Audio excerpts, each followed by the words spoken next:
All right, welcome back to Giving Tuesday, everybody. As you heard in our last segment with Jamie, when we talked about how grocery shopping can really be a literacy activity, we are back now with Emily from the Triple P program.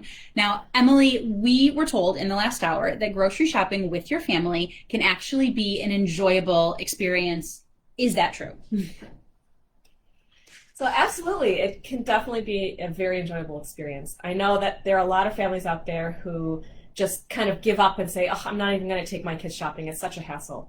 But it actually can work out. If with persistence and patience, you can definitely take your kids shopping again when you're feeling comfortable. Of course, during COVID, I'm sure a lot of families don't want to go shopping with their children. And I think that's totally understandable. But when you're ready to go back, you definitely can. Right. So what are some of the tips and tricks that we talk about in the grocery shopping segment of Triple P? So one of my favorite tips is actually having some ground rules and establishing them before you go, reminding your children while you're out, and then of course praising them afterwards, during the trip and afterwards if they do follow the rules. So I even use some of the tips on my son, who's 20 months old. And we started having a rule about keeping your hands in, keeping your hands to yourself while we go shopping. Because I'm sure you know, in every store, all of the really attractive things are right at the kids' eye level, right? Chocolates and toys and candies and sparkly things. So the kids really want to reach out and grab it and touch it and get it. Well, when you remind your kid, keeping your hands in, we have to ask before we touch, being calm, being persistent. I think that's one of the biggest things, can really help. And so now my son, I remind him of the rule before we go and while we're out, and he knows that he can't reach out and just grab things. He's got to wait, he's got to ask, or he just has to keep his hands in the cart when we're grocery shopping.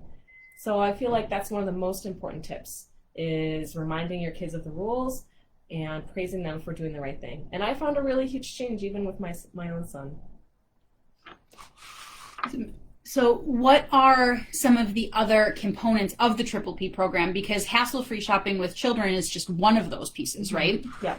So actually the Triple P program is 4 topics. They're very specific topics. It's not just like a general parenting program. The first topic we cover is called dealing with disobedience. The second one is managing fighting and aggression. The third one is developing good bedtime routines. And then the last one, as you mentioned, is the hassle-free shopping with children. And if somebody wants to sign up for this program or wants to just learn a little bit more about it and thinks it might be a good fit for them or someone they know, how do they get that information? Great, so all the information is below in the caption. You can either call or text me at 716-332-4141, or you can email me. My email is in the caption below. You can reach out through our website. You can reach out through our general phone number, through Facebook, really any way that you are interested. If you're interested in the program, really any way to get in contact with us. You'll eventually come back to me. So looking forward to seeing you in our class.